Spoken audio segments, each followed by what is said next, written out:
a mother, I'm a nurse, and I'm an entrepreneur. But today, I'm here to talk about my sex life.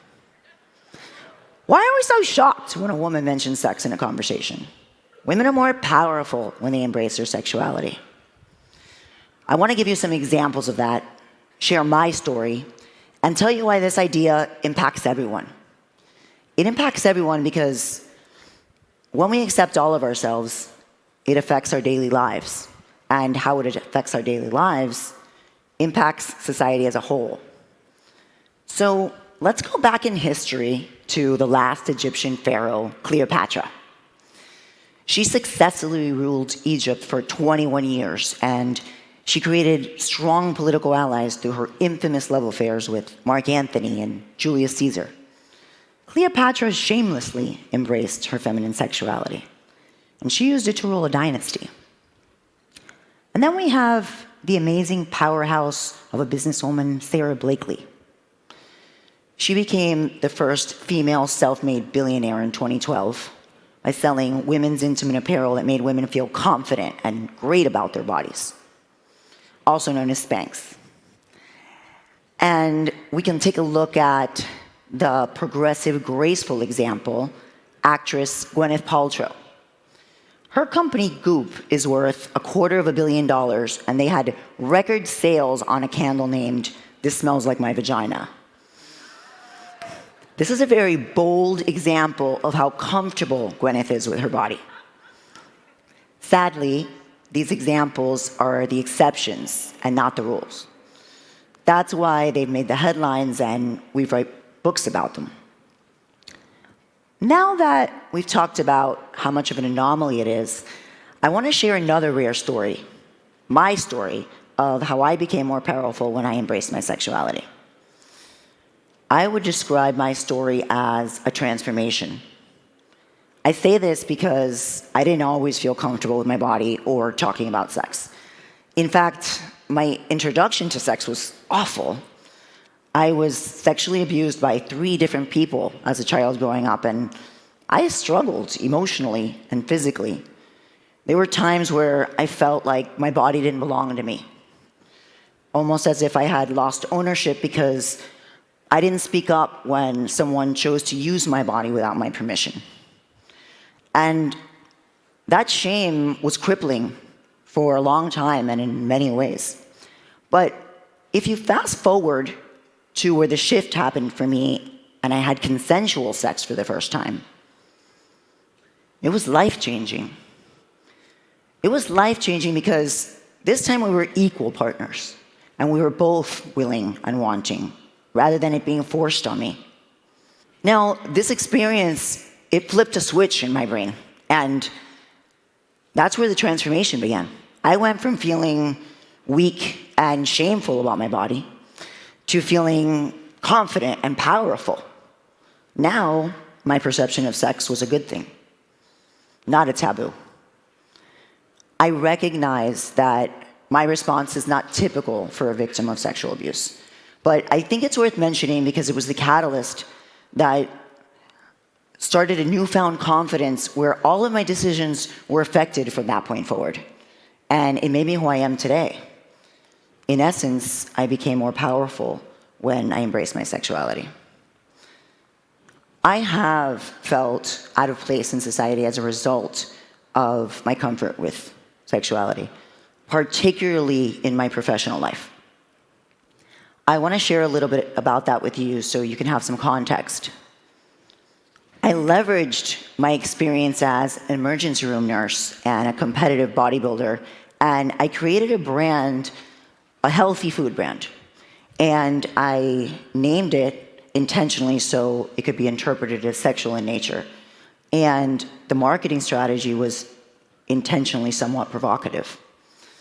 Because of the overwhelming support that I received from the stereotypically conservative nurses and doctors at the hospital when I had just transformed my physique and I was competing in figure competitions, it just seemed natural to me to celebrate my body and sexuality because sex was part of my body. So when it came to my branding, I never watered it down. And as a result, It created a very bold brand structure. So I was very surprised by some of the negative feedback I received. I received some angry messages from people saying that the brand name and the marketing was inappropriate, and that I should feel ashamed of myself because I was objectifying women by using sex to sell. And this made me take a few steps back, and I really started to question what I was doing. Was I objectifying women? 2 of my 3 children are young women, so the last thing I would want to do is add to gender inequality. If you look up the definition of objectifying women, one of the first things you'll find on Google is Stanford's Encyclopedia of Philosophy is on the feminist perspective of objectification. And there's several defining features on how you would treat someone like an object. There are 2 that stood out to me: the denial of subjectivity and silencing. The denial of subjectivity is the treatment of someone as if their feelings and experiences need not be taken into account. Like in this example of catcalling. This man that's yelling sexual slurs at this woman is probably not concerned what she's experiencing or what she's feeling. And silencing is a treatment of someone as if they're silent and they lack the capacity to speak. Like in the example of a victim of sexual abuse, they're expected not to speak up. So here's the answer to the question I was asking myself. I was not objectifying women. In fact, what I was doing was the complete opposite. Women should not be muted. All of their feelings and experiences should be taken into account. Women should express themselves completely, and including sexually, despite society being uncomfortable with it. When women are judged because of expressing themselves or being authentic, they're taught to be partially silenced. And the question is, does this affect the way women speak or who they're willing to show up as in general? And the answer is yes. In a business environment, this can surface when a woman feels uncomfortable speaking up about a personal circumstance like pregnancy, or in a boardroom where, although these women are leaders and they're speaking up, they might be modifying their message to fit into a male-dominated industry they work in or board they sit on. And this can also show up in a clinical or social setting, in questions like, how many sexual partners have you had? A woman feels a little reluctant to answer that question if she feels that she's had more than is expected by the person who's asking. She might fear being labeled as promiscuous or having loose morals. And this can show up in the bedroom.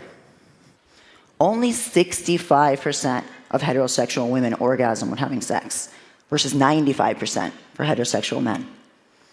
Let me tell you something. If only 65% of heterosexual men orgasm when having sex, we probably would not have a problem with overpopulation today.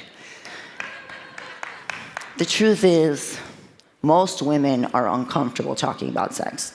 And there's no doubt that a double standard exists. I'm 45, and when I go out to dinner with my 20-year-old son, some might assume we're on a date, and I might get labeled as a cougar.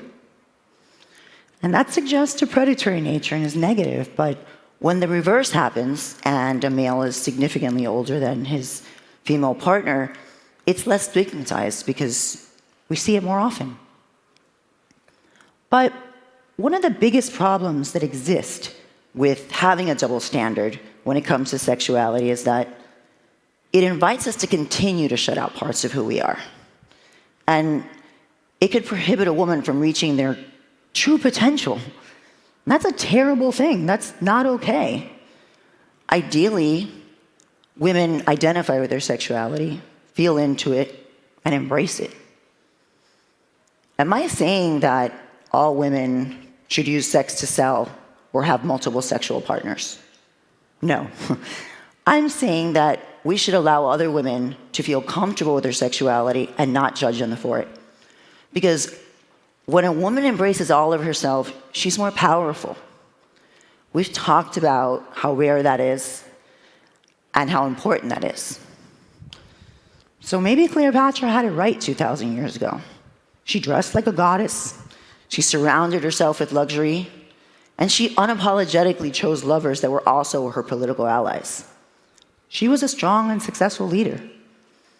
So maybe what women need more of today is strong leaders to remind us to unite that feminine grace and power within us. I'm excited about a world where all women can express themselves completely and love every inch of who they are. What do you think? Are you ready to live in a world like this? Because I am.